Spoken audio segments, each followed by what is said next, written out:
নমস্কার, আমি ডাক্তার দীঘল পালদি। আজকে আমরা খুব গুরুত্বপূর্ণ একটা বিষয় নিয়ে আলোচনা করব। আমাদের সুগার বা ডায়াবেটিসের জন্য আমাদের চোখে কী কী ক্ষতি হতে পারে, তার কী কী সতর্কতা আমরা নিতে পারি। ডায়াবেটিক রেটিনোপ্যাথি এটা একটা গালঘোড়া নাম রয়েছে, এটা বিজ্ঞানসম্মত নাম, মানে এটা সায়েন্টিফিক টার্ম আমরা যেটা ইউজ করি, ডায়াবেটিক রেটিনোপ্যাথি। ডায়াবেটিক রেটিনোপ্যাথি কী? শরীরে আমাদের সুগার বা ডায়াবেটিস থাকলে সেই ডায়াবেটিসের ফলে চোখের যে পর্দা, তার যে পরিবর্তন, সেই পরিবর্তনগুলোকে আমরা এক সামগ্রিকভাবে ডায়াবেটিক রেটিনোপ্যাথি বলে থাকি। এর অনেক ভাগ রয়েছে, এত ভাগ নিয়ে বিস্তারিত আলোচনার দরকার নেই। আমাদের যেটা মানে ভাববার বা মাথায় রাখার দরকার, সুগার যদি আমাদের ধরা পড়ে, তো সুগার ধরা পড়ার একটা নির্দিষ্ট সময় পর, 6 মাস 1 বছর, সেই সময়টার পর বা সেই সময়ের মধ্যে আমাদের অতি সত্বর একবার চক্ষু বিশেষজ্ঞকে দেখে নেওয়া উচিত। যদি আমাদের দৃষ্টি ঠিকও থাকে, আমরা যদি ভালোও দেখতে পাই, তা সত্ত্বেও একবার দেখিয়ে নেওয়া উচিত। এই কারণেই সুগার আস্তে আস্তে যেমন আমাদের শরীরের অন্যান্য অঙ্গ প্রত্যঙ্গকেও নষ্ট করতে থাকে, তেমনি তার প্রথম প্রভাবটা পড়ে চোখের মধ্যেই। চোখের পর্দার যে আমাদের শিরা রয়েছে, রক্তের শিরা, সেই শিরার থেকে সেই শিরা ছিঁড়ে গিয়ে ভিতরে রক্তপাত হতে পারে। সেই রক্তপাত থেকে এবং তার পরবর্তীকালে চোখের পর্দা ফুলে যেতে পারে।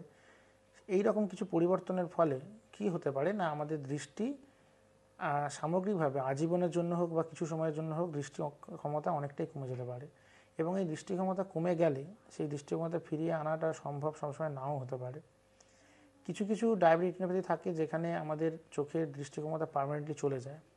সেখানে এতটাই পরে ডাক্তারবাবুর কাছে যাওয়া হয়, সেখানে ডাক্তারবাবু কিছু করার ক্ষমতা থাকে না আর। তো সুগার ধরার পর যেমন আপনি আপনার ফিজিশিয়ানকে দেখাচ্ছেন, সেই ফিজিশিয়ানের কথা মতো অবশ্যই চোখের ডাক্তারকে দেখানো উচিত। চোখের ডাক্তারবাবুর বিভিন্ন যন্ত্র এবং তার নিজস্ব যে ব্যক্তিগত তার যে এক্সপিরিয়েন্স, সেটার মাধ্যমে তিনি দেখবেন যে আপনার চোখের পর্দায় কোনো সমস্যা হচ্ছে নাকি।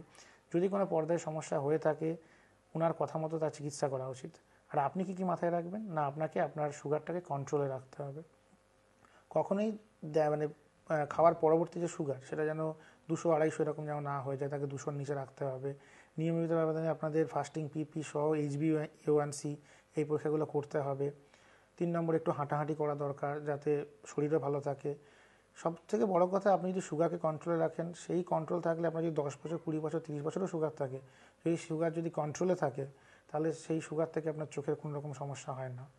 এছাড়া শুধু ডায়াবেটিক রেটিনোপ্যাথি না, আপনার যদি দীর্ঘদিন সুগার থেকে থাকে, সেখান থেকে চোখের বিভিন্ন যদি ইনফেকশনও হয়ে থাকে, সেগুলো সারতেও সময় লাগে।